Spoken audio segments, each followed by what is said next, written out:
ഓം പരാശക്തി നമ. വളരെ ദുഃഖത്തോടെ ഒരു ഭക്ത അമ്മയോട് പറഞ്ഞു, അമ്മേ, വർഷങ്ങളായി ഞാൻ ധ്യാനം ശീലിക്കുന്നു. ഒരു പുരോഗതിയുമുള്ളതായി എനിക്ക് തോന്നുന്നില്ല. ചിലപ്പോൾ കടുത്ത വിഷമവും തോന്നാറുണ്ട്. അമ്മ തിരക്കി, ഒരു പുരോഗതിയുമില്ലേ മോളെ?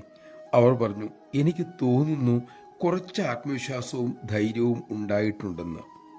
അമ്മ വീണ്ടും തിരക്കി, അപ്പോൾ മോർക്ക് അക്കാര്യത്തിൽ ഉറപ്പില്ല അല്ലേ?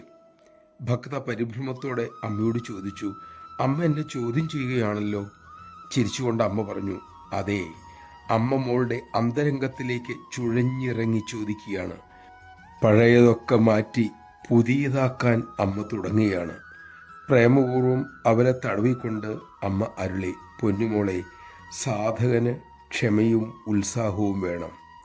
ചിലർക്ക് ക്ഷമ കാണും, ഉത്സാഹം ഉണ്ടാകില്ല. ചിലർക്കാകട്ടെ ഉത്സാഹമുണ്ടാവും, പക്ഷെ ക്ഷമയുണ്ടാകില്ല. ഇത് രണ്ടും പാകത്തിന് വേണം മോളെ. അപ്പോഴേ സാധന മുന്നോട്ട് നീങ്ങൂ. നമഃശിവായ. ക്ഷമയോടെ ഉത്സാഹത്തോടെ അമ്മയുടെ ഉപദേശങ്ങൾ പരിശീലിക്കാൻ നമുക്ക് സാധിക്കട്ടെ. അതിനായി അമ്മ തന്നെ നമ്മിൽ കൃപ ചൊരിയട്ടെ.